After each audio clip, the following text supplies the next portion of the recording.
ఓం Prakash, Shahrukh versus Shahrukh versus Ram Charan, Balakrishna versus Ravikumar. ఏంటి ఏమైంది? ఈ మొన్న అంబానీ ఫంక్షన్లో షారుఖ్ ఖాన్ రామ్ చరణ్ని పిలుస్తూ ఈ సౌత్ వాళ్ళు కాబట్టి ఇడ్లీ సాంబార్ పైకి రా అన్నాడంట. దాని గురించి చరణ్ ఫ్యాన్స్ వాళ్ళు కొంత మమ్మల్ని అలా అంటారా అని చెప్పని అదొక ఇది. ఈ బాలకృష్ణ ఈ కేఎస్ రవికుమార్ అన్నప్పుడు ఈ బాలకృష్ణ షూటింగ్లో ఉన్నప్పుడు బాలకృష్ణ ఏదో కామెంట్ చేశాడు. కేఎస్ రవికుమార్ గారు వేరే సినిమా ఫంక్షన్లో బాలకృష్ణ గారి గురించి కామెంట్ చేశారు. దాని మీద బాలకృష్ణ అభిమానులు కేఎస్ రవికుమార్ గారిని తగులుకున్నారు.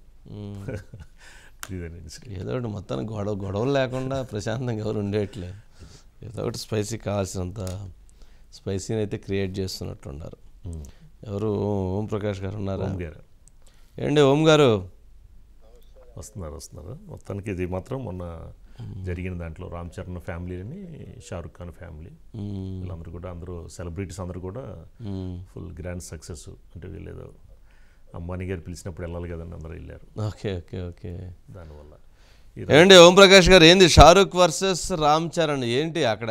ఏంది పాపం ఇడ్లీ సాంబార్ అని ఎందుకు అన్నాడు? పాపం ఇడ్లీ సాంబార్ బాగుండిద్ది టేస్ట్గా, నో ఇష్యూ. కానీ ఇడ్లీ సాంబార్ అంటావేంటి? అట్లాగే మరి బాలకృష్ణ గారు మరి రవికుమార్ గారిని ఏమన్నారు? ఆయన అయితే సరదాగా మాట్లాడుతుంటాడు అప్పుడప్పుడు. చూస్తే గిల్లాలనిపిస్తుందో గిచ్చాలనిపిస్తుందో ఏదో కాస్త ఫన్నీగా అప్పుడప్పుడు అటు మాట్లాడుతుంటారు. ఏంటి ఏదో ఒకసారి వీడియో ప్లే చేయండి.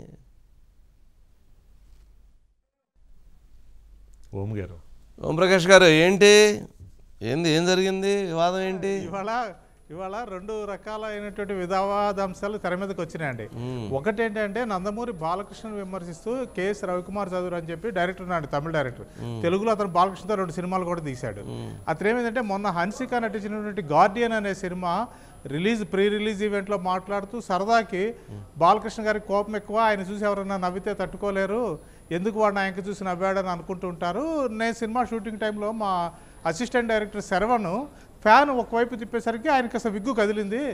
దాంతో ఆయనకి కోపం వచ్చి వాడిని చాలా చివాట్లు వేశారు. నేను మధ్యలో వెళ్ళి కన్విన్స్ చేశాను, లేదు సార్ పొరపాటు చేశాడు అని చెప్పేసి చెప్పాను అంటూ బాలకృష్ణ మాడ్యులేషన్లో ఆయన ఎలా మాట్లాడతారు, ఆయన కోపం వస్తే ఎలా చేస్తారు, ఆయన సెట్లో సరదాగా ఉంటే ఎలా ఉంటారు అన్నది చేసి చూపించారండి. అది నిజానికి ఏంటంటే ఈరోజు సోషల్ మీడియా వచ్చిన తర్వాత అండి ఒక స్టార్స్ గురించి మాట్లాడేటప్పుడు చాలా ఆచితూచి మాట్లాడాల్సి ఉంటుంది. ఎందుకంటే అది ఏ రకంగా ఫైర్ అవుతుందో తెలియదండి. అదే జరిగింది. ఇప్పుడు కేఎస్ రవికుమార్కి 2 సినిమాలు బాలకృష్ణ ఇచ్చి ఆయనకి తెలుగులో మంచి ఒక సక్సెస్ అనేది కల్పించిన తర్వాత ఆ విశ్వాసం లేకుండా బాలకృష్ణ ఎంత మాట పడితే అంత మాట అంటాడని చెప్పేసి బాలకృష్ణ ఫ్యాన్స్ చాలా హర్ట్ అయ్యారు. వరుసగా ఆయన ట్రోల్ చేస్తున్నారు. మరి ఆ విషయంలో అతను ఏమన్నా సారీ చెప్తాడేమో, అంటే నాది వేరే ఉద్దేశంతో కాదు, జస్ట్ సరదాగా నేనేదో మాట్లాడింది తప్పితే వేరే ఉద్దేశంతో చేయలేదు అని చెప్తాడేమో చూడాలండి.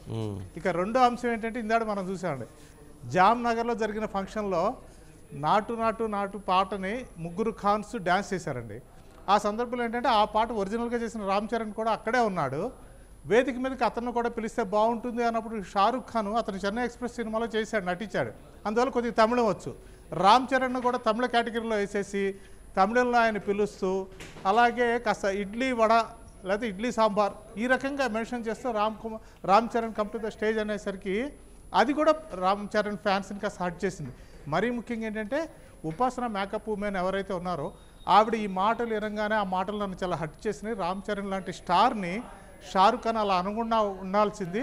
ఇక నాకు అది ఉండలేక నేను అక్కడి నుంచి బయటకు వచ్చేసానని ఆ మర్నాడు ఆవిడ ఇన్స్టాలో పోస్ట్ చేశారండి తన అభిప్రాయాన్ని. దాంతో అది కూడా ఆ తర్వాత ఏమైందంటే తలా 2 పెగ్గులు వేస్తుంటారు కదా ఓం ప్రకాష్ గారు.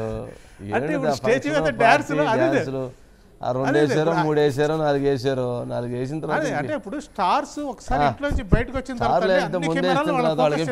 ఎక్కదా ఏంది అదే అసలు అలా మాట్లాడడం అన్నది రామ్ చరణ్ తేలిగ్గా తీసుకోవచ్చు కానీ రామ్ చరణ్ ఫ్యాన్స్ అలా తీసుకోరు కదా. అది జరిగిన ప్రోగ్రాము అది సరే, అది ఏమంటాం దాన్ని, ప్రీ వెడ్డింగ్ సెరమనీ. అదే దానికి ఏముంది అడ్డు అది పోయి ఎంత ఖర్చు పెట్టి ఉంటారు దానికి, అంత పెద్ద ఈవెంట్, దానికి ఏదో పెద్ద సెటప్లు వ్యవహారం చేశారు కదా.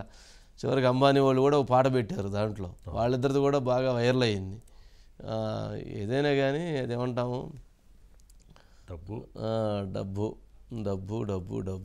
సరే, మొత్తానికి ఇప్పుడు ఏంటంటే ఇప్పుడు వాళ్ళ బాధ ఏంటి? రామ్ చరణ్ గారిని అలా ఎలా అన్నామన్నారు కదా వాళ్ళది. మరి షారుఖ్ ఖాన్ గారి చేత క్షమాపణ చెప్పిస్తారా మరి అంబానీ వాళ్ళు? అంబానీ వాళ్ళు చెప్పిస్తారండి. కానీ ఎప్పుడైతే ఎందుకు ఏమైందంటే చెప్పించకూడదు? సోషల్ మీడియాలో వైరల్ అయిన తర్వాత ఆటోమేటిక్గా ఆయనే చెప్పొచ్చండి. అంటే అంబానీ వాళ్ళు చెప్పించాల్సిన అవసరం లేదు, షారుఖ్ ఖానే. ఎందుకంటే అతని సినిమాలు ఇప్పుడు తెలుగులో కూడా బాగా డబ్బు అవుతున్నాయి, ఇక్కడ కూడా ఆడాలి అనుకున్నప్పుడు తెలుగు వాళ్ళని తెలియదే రామ్ చరణ్ ఫ్యాన్స్ ని హట్ చేయడం కరెక్ట్ కాదు అనుకున్నప్పుడు ఏముండదండి, ఓ చెక్కే కదండి, ఓ చెక్కు అడిపోతే అటు అన్ని వచ్చేస్తాయి, అపాలజీలు వస్తాయి. అదే అంటే అతను అంతటా అతను మనస్ఫూర్తిగా ఇది నేను వేరే ఉద్దేశంతో అనలేదు అన్నదైతే ఈ సినిమా దీనికి రామ్ చరణ్ ఏమన్నా ఫీల్ అయ్యారా లేదా? రామ్ చరణ్ ఏం ఫీల్ కాలేదండి, ఎప్పుడు అదే కదా. ఎందుకు ఫీల్ అవటం ఏంది? అది ఆ మేకప్ ఉమెన్ ఏంటంటే అంతమంది ముందు రామ్ చరణ్ అలా అంటే నేను తట్టుకోలేకపోయినందు. ఎప్పుడైతే ఆవిడ అది ఆమె వాళ్ళు ఏమనుకున్నారు ఏమో తెలియదు కానీ మొత్తానికి ఏమో ట్వీట్ చేసి దాని కొత్త వివాదాన్ని చేసింది. ఇవాళ రేపు సోషల్ మీడియాలో ఇలాంటివి విపరీతంగా వైరల్ అవడంతో ఇక లేనిపోని సెగ ఎక్కువ పెరుగుతుంది. ఏదోట్లేదు, అది జరిగింది కాబట్టి దీని గురించి చర్చించుకుంటున్నారు. రామ్ చరణ్ వెళ్ళాడు, పాపం పాట వేశారు, నాటు లేకపోతే ఎవరు చర్చించుకునేవాళ్ళు? అవును. దీని మీద ఇంకోటి కూడా ఉంది, దీనికి డబ్బులకి డ్యాన్స్లా, డబ్బులకి డ్యాన్స్లా బాలీవుడ్ స్టార్లపై కంగనా ఏంటది? అంటే ఇప్పుడు దీని మీదే మాట్లాడింది కంగనా సెటైర్స్ ఏంటి? ఇండైరెక్ట్ గా అదే అందండి. ఎందుకంటే తనని తాను లతా మంగేష్కర్ తో పోలుస్తూ, లతా మంగేష్కర్ ఎన్ని లక్షలు ఇచ్చినా కానీ పెళ్లిల్లోకి వెళ్ళి పాటలు పాడదు, అలాగే నేను పెళ్లిల్లోకి వెళ్ళి డాన్సులు చేయను, నాకు ఎన్ని లక్షలు ఇస్తానన్నా కోట్లు ఇస్తాను కానీ ఐటమ్ సాంగ్స్ చేయను. కానీ ఈ రోజున కొందరు స్టార్స్ డబ్బులకి ఆశపడి ఎక్కడ పడితే అక్కడికి వెళుతున్నారు, అక్కడ డాన్సులు చేస్తున్నారు అంటూ ఇండైరెక్ట్ గా ఎప్పుడు మనం అనుకుంటాం కదా బాలీవుడ్ ఫైర్ బ్రాండ్ ఆవిడ, ఇండైరెక్ట్ గా దీన్ని ఉద్దేశించి అన్నదే అని చెప్పేసి అయితే మాత్రం బాగా ప్రచారం జరుగుతుందండి. ఆవిడ కూడా ఏంటంటే తన ఇన్స్టాలో పోస్ట్ చేసింది ఒకటి, ఇది లతా మంగేష్కర్ గురించి ఒకరు రాసినటువంటి ఆర్టికల్ని పోస్ట్ చేస్తూ లతా మంగేష్కర్ వ్యక్తిత్వం అలాంటిది, నాది కూడా అలాంటిదేను అన్ని తాను లతా మంగేష్కర్తో పోల్చుకుంటూ చెప్పింది. అది కూడా ఒక రకంగా వివాదమైంది. అంటే డైరెక్ట్గా ఉంటే వాళ్ళనే స్టార్స్నే అనొచ్చు కదా, ఈవిని లతా మంగేష్కర్తో పోల్చుకుంటూ ఇలా ఎలా మాట్లాడుతుందని కొందరు. నిజమే కదా, కొంతవరకు కొన్ని విలువలకి కంగనా రనౌత్ కట్టుబడి ఉంది కదా అని కొందరు. ఈ రకంగా సోషల్ మీడియాలో రకరకాల చర్చలు అయితే జరుగుతున్నాయండి. ఇప్పుడు ఏంటి, లతా మంగేష్కర్ మొన్న పోయి ఆ పార్టీలో పాట పాడిందనే? లతా మంగేష్కర్ చనిపోయారు, ఆవిడ పాడలేదు. ఆవిడ అలాంటి పాటలు ఎప్పుడు పాడలేదు, అంటే అలాంటి వాటికి వెళ్ళి ఆవిడ పాటలు పాడలేదు. గతంలో ఎప్పుడు కూడా ఆవిడ పెళ్లికి వెళ్ళి పాటలు పాడలేదు, ఏదో డబ్బులు ఇస్తానని అన్నా కానీ. అంటే డబ్బులకు ఆశపడలేదు మేము ఎప్పుడును. అప్పుడు లతా మంగేష్కర్ కావచ్చు, ఇప్పుడు నేను కావచ్చు, కంపేర్ చేసుకున్నారు, చేసుకుంటూ తను పైకి పెంచుకుంది. అంతేనండి, అక్కడికి వెళ్ళి డాన్సులు చేసిన వాళ్ళందరినీ కూడా ఇండైరెక్ట్ గా బ్లేమ్ చేసిందండి. అంటే వ్యక్తిత్వం అనేది కేవలం డబ్బులు సంపాదించడంలో ఉండదు, ఆర్థిక పరంగా నాకు ఇబ్బందులు వచ్చినా కానీ నేను ఎప్పుడు కూడా ఐటమ్ సాంగ్స్ చేయడానికి నేను సిద్ధపడలేదు. అలాగే